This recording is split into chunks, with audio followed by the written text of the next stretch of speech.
ಇಂದಿನ ಜಗತ್ತಿನಲ್ಲಿ ಮಾನವರು ಸಂಬಂಧಗಳನ್ನು ಆಯ್ಕೆ ಮಾಡುವುದು ಬಹುಶಃ ಕಣ್ಣಿಗೆ ಇಷ್ಟವಾದುದರ ಆಧಾರದಲ್ಲಿ.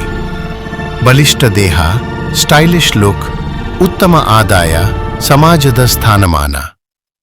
ನಾವು ನಿಧಾನವಾಗಿ ಒಂದು ಸತ್ಯವನ್ನು ಮರೆತಿದ್ದೇವೆ. ಜೀವನವನ್ನು ರೂಪಿಸುವುದು ರೂಪವಲ್ಲ, ಗುಣಲಕ್ಷಣ. ಆ ದಿನದ ಸಂಜೆ ಒಬ್ಬ ತಾಯಿ ಮತ್ತು ಅವಳ ಯೌವನದ ಮಗಳು ವಾದಿಸುತ್ತಿದ್ದರು. ಕೋಪದಿಂದಲ್ಲ, ಭಯ ಮತ್ತು ಪ್ರೀತಿಯಿಂದ. ಮಗಳು ಒಬ್ಬ ಯುವಕನನ್ನು ಪ್ರೀತಿಸುತ್ತಿದ್ದಳು. ಚತುರ, ಆಕರ್ಷಕ, ಚೆನ್ನಾಗಿ ಕಟ್ಟಿದ ದೇಹ, ಉತ್ತಮ ಆದಾಯ. ಅವಳಿಗೆ ಅವನೇ ಪರಿಪೂರ್ಣ ಭವಿಷ್ಯವಾಗಿ ಕಾಣುತ್ತಿದ್ದ. ಆದರೆ ತಾಯಿಗೆ ಮತ್ತೊಂದು ದೃಷ್ಟಿ ಕಾಣಿಸಿತು. ಅವಳು ಇಷ್ಟಪಟ್ಟ ಯುವಕ ಬೇರೆ, ಸರಳ, ಸೌಜನ್ಯವಂತ, ಗೌರವ ಭಾವ ಹೊಂದಿದ, ಸಂಸ್ಕಾರದಲ್ಲಿ ನೆಲೆಸಿದ, ಒಳ್ಳೆಯ ಹೃದಯದವನು. ಅವನ ಆದಾಯ ಸರಾಸರಿ, ಅತಿಯಾದದ್ದು ಅಲ್ಲ.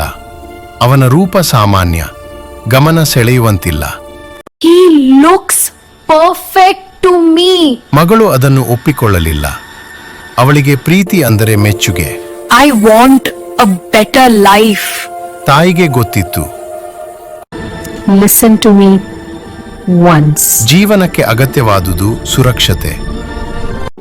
Character matters. ತನ್ನ ಅಭಿಪ್ರಾಯವನ್ನು ಬಲವಂತವಾಗಿ ಹೇರದೆ ತಾಯಿ ಜ್ಞಾನವನ್ನು ಆರಿಸಿಕೊಂಡಳು. ಅವಳು ಒಂದು ಕಥೆಯನ್ನು ಆರಿಸಿಕೊಂಡಳು.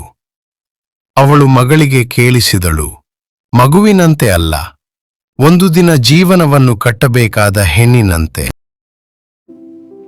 I think I'm more than ready now. I'm glad we can move forward together. Yes. ಒಮ್ಮೆ ಒಬ್ಬ ಚಿಕ್ಕ ಇಲಿ ತನ್ನ ತಾಯಿಯೊಂದಿಗೆ ವಾಸಿಸುತ್ತಿದ್ದ.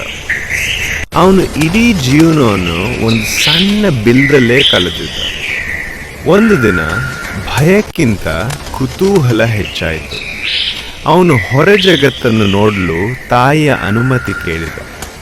Mother, may I go out? ತಾಯಿ ಒಪ್ಪಿಕೊಂಡಳು. ಆದರೆ ಹೃದಯದಲ್ಲಿ ಚಿಂತೆ ಇತ್ತು. Be careful, child. ಚಿಕ್ಕ ಇಲಿ ಬಿಲ್ದಿಂದ ಹೊರಬಂದಾಗ ಜಗತ್ತು ತುಂಬಾ ದೊಡ್ಡದು, ಅಪರಿಚಿತವಾಗಿತ್ತು. ಅಷ್ಟರಲ್ಲಿ ಅವನು ಒಂದು ವಿಚಿತ್ರ ಪ್ರಾಣಿಯನ್ನು ಕಂಡ. That animal scared me. ಬಣ್ಣ ಬಣ್ಣದ ರೆಕ್ಕೆಗಳು, ತೀಕ್ಷ್ಣ ಚೂಂಡು, ಜೋರಾದ ಶಬ್ದ, ಕೆಂಪು ಕಿರೀಟ. ಇಲಿ ಭಯದಿಂದ ನಡುಗಿದ.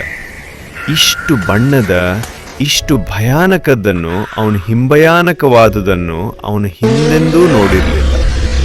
ಅದು ಅಪಾಯಕಾರಿ ಎಂದು ಭಾವಿಸಿ ಜೀವ ಉಳಿಸಿಕೊಳ್ಳಲು ಓಡಿದ.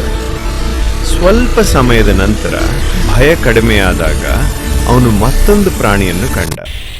ಮೃದು ಕೂದಲು, ಶಾಂತ ಕಣ್ಣುಗಳು, ಮೃದುವಾದ ಚಲನೆ.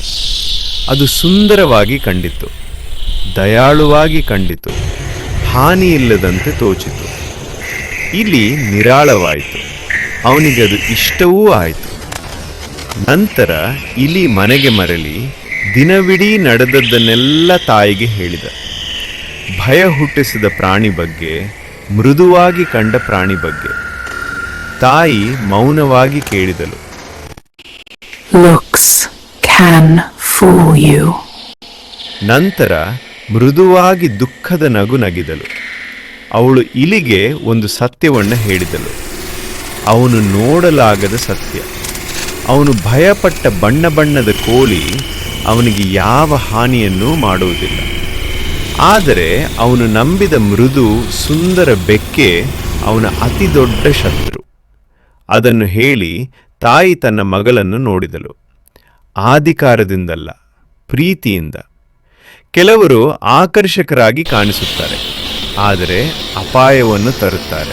ಇನ್ನೂ ಕೆಲವರು ಸಾಮಾನ್ಯವಾಗಿ ಕಾಣಿಸ್ತಾರೆ, ಆದರೆ ಮೌನವಾಗಿ ನಮ್ಮನ್ನು ರಕ್ಷಿಸ್ತಾರೆ. ಸೌಂದರ್ಯ ಕಣ್ಣನ್ನು ಸೆಳೆಯುತ್ತದೆ, ಗುಣಲಕ್ಷಣ ಆತ್ಮವನ್ನು ರಕ್ಷಿಸುತ್ತದೆ. ಜೀವನ ದೀರ್ಘ. ಪ್ರೀತಿ ರೂಪಕ್ಕಿಂತ ಆಳವಾದುದು ಮತ್ತು ಮೆಚ್ಚುಗೆಗಿಂತ ಸುರಕ್ಷತೆ ಮುಖ್ಯ. ಹೊರಗಿನ ರೂಪಗಳು ಮೋಸಕಾರಿಯೇ, ಮೌಲ್ಯಗಳೇ ಕಾಲದ ಪರೀಕ್ಷೆಯಲ್ಲಿ ಉಳಿಯುವವು.